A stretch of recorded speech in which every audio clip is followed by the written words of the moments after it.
Hello everyone. After watching a lot of videos on YouTube of a lot of nice collections, one that inspired me was watching Mercenauts video, great finds each week. I decided to share a little bit of my own collection. This is just a picture background of probably one of my favorite teams, Remender's Uncanny X-Force. Let's start off with the collection. So first is Star Wars Tales number 9. This issue is pretty key. I would say it features a battle between Darth Vader and Darth Maul, with Disney's acquisition of Lucasfilms and movie production about to start. It's one definitely worth checking out.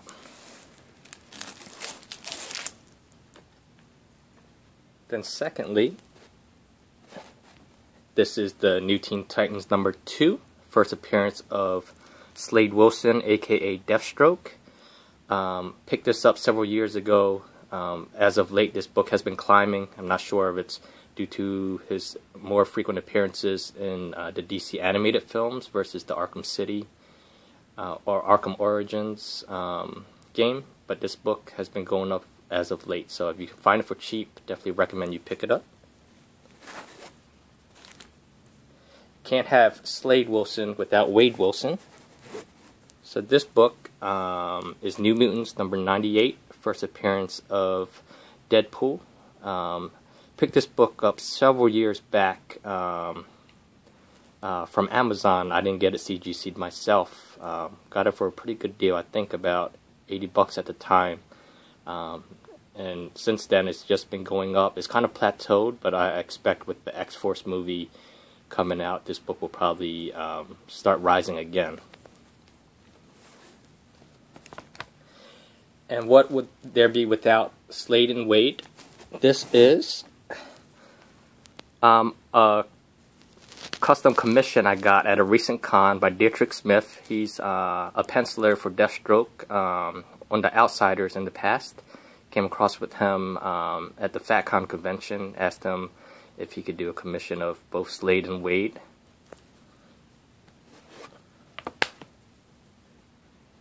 And kind of going back to some key first appearances, Strange Tales, number 126, first appearance of Dormammu. Still, you know, if you could find this at a reasonable price, it would probably be worth picking up, just like Thanos' first appearance sword. I imagine when Doctor Strange comes out, if you could get a good copy of this, it would be worth checking out.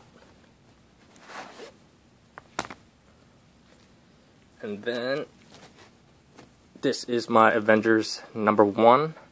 Not the best condition. I picked it up at a local comic store several years back, even before the Avengers movies. Poor to fair condition, but at the time they were having 50% off the sales price, so I decided to snag it. I think this is one of those comics, regardless of the condition, it's a key issue if you can get your hands on it.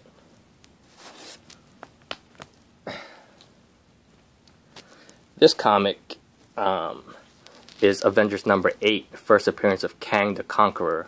So one of my favorite villains. I was happy to see him get more face time on the Avengers Earth's Mightiest Heroes before it was canceled. So after Avengers 1, you know, I was speculating whether or not Kang or Ultron would be the next one, but it looks like they decided with Ultron, but it's okay. Again, a key issue. Any of the first Avengers issues is pretty much key, but definitely Kang the Conqueror, maybe Avengers 3 or later down the line.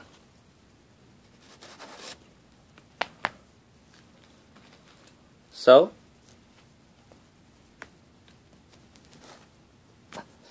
this is Avengers 54, one of the first two, depending if you want a cameo or full appearance, of Ultron. So I was fortunate again. I had picked this up before the announcement. I was speculating that it was either going to be Ultron or Kang in the second Avengers. Came across this very cheap. So I was fortunate to get that. And you can't have 54 without 55. So those two issues kind of complete the Ultron appearance. So, I mean, these books, if you're able to find it at a local shop, definitely worth checking out. I know Mercenaut had picked it up pretty cheap, but these books have soared in price after that announcement.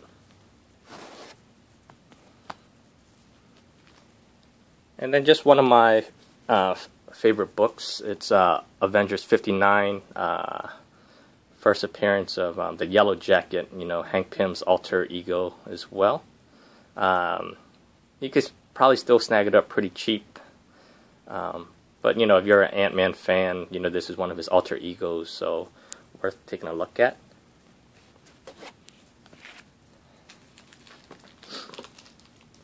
And one of my favorite characters in Marvel, the Destroyer. This is Journey into Mystery with Thor 118, first appearance of the Destroyer. I was glad to see him featured in the first movie of Thor. Was hoping to see the Destroyer in the second one. But, yeah, definitely one of the key Journey into Mysteries issues, if you can pick that up.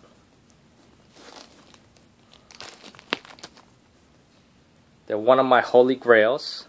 What got me into comics was the Uncanny X-Men. So this is Uncanny X-Men #1, first appearance of Magneto and the original X-Men team. So this is probably the most near to dear comic. Given the age, pretty decent, I would say.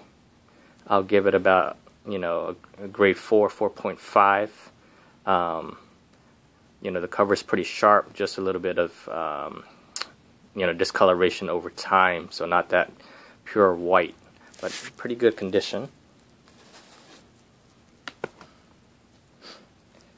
More X-Men stuff. This is the Uncanny X-Men 101, first appearance of the Phoenix. One of the key issues. This is pretty good, probably in very fine condition, I would say. One of the comics I'm contemplating about getting signed. And then one of my favorite teams as well. This is Uncanny X-Men 121, first appearance of Alpha Flight. Kind of sad that the team didn't develop as I would like over the years, but back in the day when Jim Lee used to be the artist on them, loved the series. So, never know. Hopefully, maybe they'll make another return.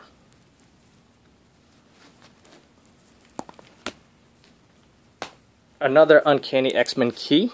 This is Uncanny X-Men 129. This is probably very fine to near mint condition.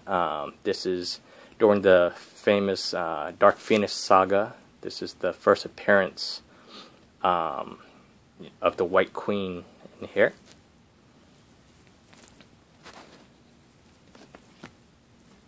And then for the upcoming Days of the Future Past, this is X Factor #6, first full appearance of Apocalypse. And this is signed by Louis Simonson, who did the story for this. Very excited to have this book. And, you know, with that recent announcement, this book has, you know, soared in price as well. I was able to get it for cheap before then.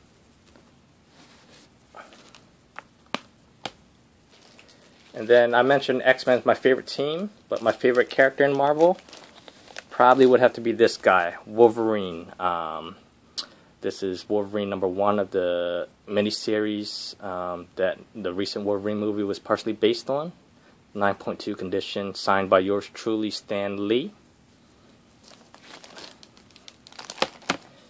And can't have Wolverine #1 miniseries without Wolverine's first appearance. This is Wolverine, Hulk 181. Decent grade, 6.5. Signed by Stan Lee as well. Hopefully down the line I'd like to get a better condition of this, but the signature makes it pretty cool.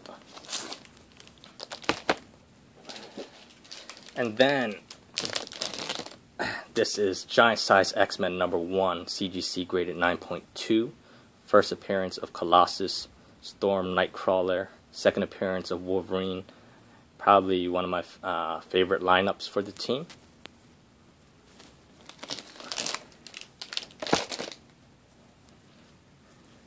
And then this is Amazing Spider-Man 300, first appearance of Venom, another favorite character of mine.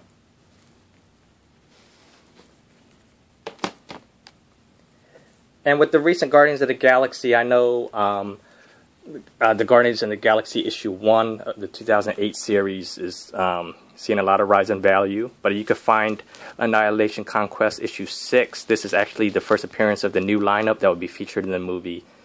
So I think definitely a key. I know a lot of people are homing on the first issue of the Guardians of the Galaxy, but this one is actually their first appearing lineup. So if you can find this, that would be great.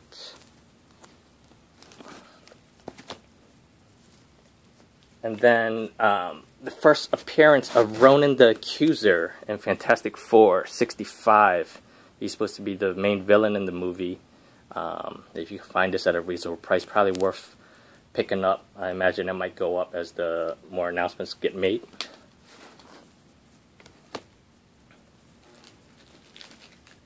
And then this, I just like the cover of it. It's one of the variant covers of the Silver Surfer Rebirth of Thanos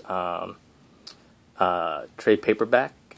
This one is pretty good condition, 9.4. I just love the art on this cover.